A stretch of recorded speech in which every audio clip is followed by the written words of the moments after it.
YouTube நண்பர்களுக்கு வணக்கம். நம்ம சேனல்ல இன்னைக்கு என்ன பார்க்க போறோம்னு பார்த்தீங்கன்னா, முடி வளர்ச்சி அதிகப்படுத்தக்கூடிய நம்ம சுற்றியுள்ள அருகில் உள்ள மூலிகைகளை பத்தி பார்க்க போறோம். உணவுகளை பத்தி பார்க்க போறோம். இந்த உணவுகள நம்ம எடுத்துட்டு வந்தோம்னா, முடியின் வளர்ச்சி அதிகமாக இருக்கும். கண் சார்ந்த பிரச்சனைகள் சரியாகும். சளி சம்பந்தமான பிரச்சனை இருந்தா சரியாகும். உடம்புல சத்து குறைபாடுகள் இருந்தா சரியாகும்.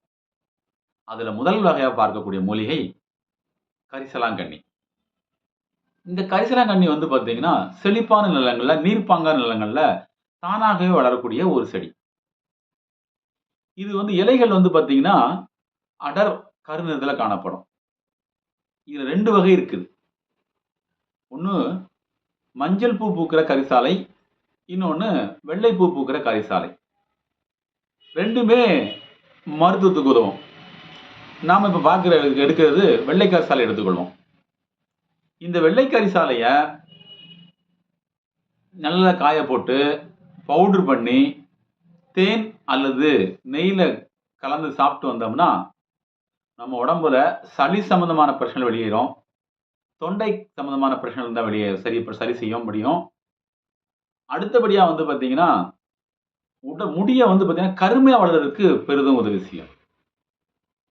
நெறைய மருத்துவர்கள் வந்து பார்த்தீங்கன்னா, மூலிகை எண்ணெய் தயாரிக்கும் பொழுது, இந்த கரிசலாங்கண்ணி மூலிகையும் சேர்த்துக் கொள்வார்கள்.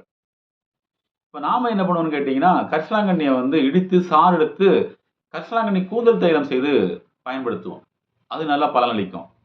நெறைய பேர் பயன்படுத்தி பார்த்து அவங்களோட அனுபவங்கள சொல்லியிருக்காங்க.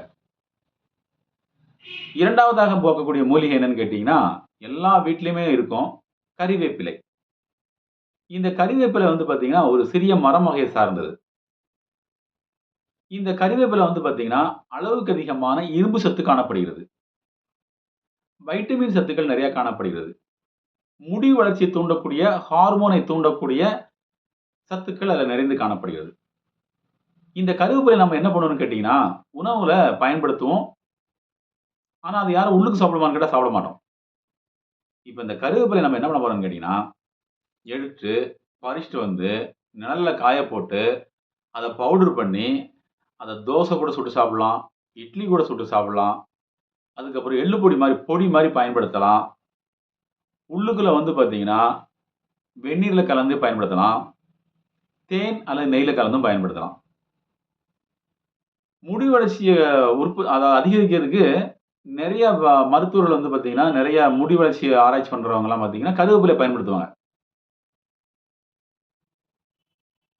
இது நல்ல முடி வளர்ச்சிய தூண்டக்கூடியது. 3வது என்னன்னு கேட்டீங்கன்னா, நெல்லிக்கனி. ஔவையார் வந்து அதியமானுக்கு கொடுத்ததாகவும், அவர் நீடூழி காலம் வாழ்வதற்கு பயன்படுத்தியதாகவும் வரலாறுகள் கூறுகின்றன. அந்த வகையில இன்னைக்கு நெறைய பேருக்கு வந்து பார்த்தீங்கன்னா, உடம்புல ரத்த ஓட்டத்த சமப்படுத்துறதுக்கு, அதுபோல சர்க்கரையின் அளவு சரி பண்றதுக்கும், உடம்புல நெறைய சத்துக்கள் கிடைக்கிறதுக்கும் நெல்லிக்கனிய பயன்படுத்துறாங்க. இதனோட சிறப்பு என்னன்னு கேட்டீங்கன்னா, அறுசுவை இருக்கும். 6 சுவைகளும் நிறைந்த ஒரு கனியினால் அந்த நெல்லிக்கனி தான். இந்த நெல்லிக்கனிய தினமும் காலையில வெறும் வயித்துல கட் பண்ணி மிக்ஸியில போட்டு அரைச்சு, அது கூட தண்ணீர் கலந்து வடிகட்டி பருகி வந்தோம்னா, உடலுக்கு தேவையான ஸ்டெமினா நல்லா கிடைக்கும். ரத்த ஓட்டத்த அதிகப்படுத்தும். உடலுக்கு தேவையான முடி வளர்ச்சிகளை அதிகப்படுத்துறதுக்கும், வளர்சிதை மாற்றத்த சரி பண்றதுக்கும் இது பெரிதும் உதவி செய்யும். அதுக்கு அடுத்தாற்போல பார்த்தீங்கன்னா, 4வதாக நம்ம பார்க்கக்கூடியது முளைகட்டிய வெந்தயம். வெந்தயத்துல நமக்கு நெறைய இருக்குது. ஆனா, வெந்தயத்த முளை கட்டி சாப்பிடும்போது, அதுல அளவுக்கு அதிகமான அயன் சத்து காணப்படுகிறது. இந்த அயன் சத்து முடி வளர்ச்சிய தூண்டுறதுக்கும் பெரிதும் உதவி செய்யுது. உடலுக்கு தேவையான போஷாக்குகளை கொடுக்கிறதுக்கும் இது பெரிதும் உதவி செய்யுது. அந்த வகையில நம்ம பார்த்தோம்னா, முடி வளர்ச்சி தூண்டுறதுக்கு பெரிதும் உதவி செய்யக்கூடியதாக வெந்தயம் காணப்படுகிறது. நெறைய பேர் வந்து பார்த்தீங்கன்னா, வெந்தயத்த வந்து பார்த்தீங்கன்னா, பச்சை பயிரோட கலந்து பவுடர் பண்ணி தலைக்கு தேய்ச்சு குளிப்பாங்க. ஏனென்றால் அது ஒரு முடி ஹேர் பேக்காவும் யூஸ் பண்ணுவாங்க. நாம என்ன பண்றோம்? இத குழம்பு வச்சு சாப்பிடலாம். பவுடர் பண்ணி சாப்பிடலாம். எந்த வகையில இத நம்ம பயன்படுத்திக்கலாம். 5வதாக அடுத்து நம்ம பார்க்கக்கூடிய மூலிகை என்னன்னு கேட்டீங்கன்னா, இது வீட்டுக்கு வீடு இருக்கும். எல்லா இடங்களிலும் காணப்படக்கூடிய ஒரு அற்புதமான மூலிகை. முருங்கைக்கீரை. இந்த முருங்கைக்கீரைய பறிச்சுட்டு வந்து சுத்தம் செய்து, இது கூட சுக்கு மிளகு சேர்த்து, நாம வந்து ஒரு பவுடர் மாரி பண்ணி சாப்பிட்டு வந்தோம்னா, உடம்புக்கு தேவையான இரும்பு சத்து அதிகமா கிடைக்கும். உடலுக்கு தேவையான போஷாக்குகள் பலத்த அதிகம் கொடுக்கும். முடி வளர்ச்சியையும் அதிகமாக தூண்டக்கூடிய மூலிகையில இதுவும் ஒன்று. முடி நல்லா கருகருன்னு வருவதற்கு, ஆரோக்கியமா இருக்கிறதுக்கு இந்த கீரை பயனுள்ளதாக அமையும்.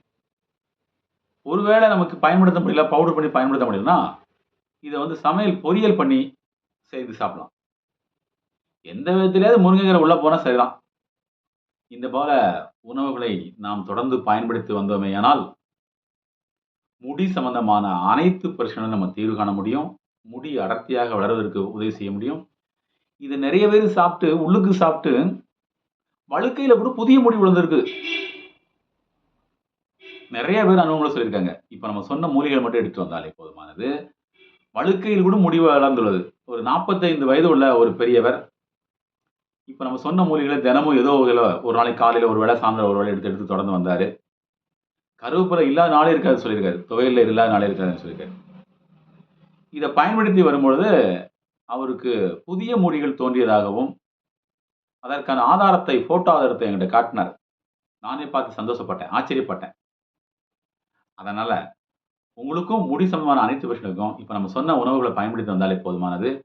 முடி சம்பந்தமான அனைத்து பிரச்சனைகளும் நம்ம தீர்வு காண முடியும். நம்ம சேனல பார்த்துக்கூடிய அன்பு உள்ளங்கள் சப்ஸ்கிரைப் பண்ணிட்டு பாருங்க.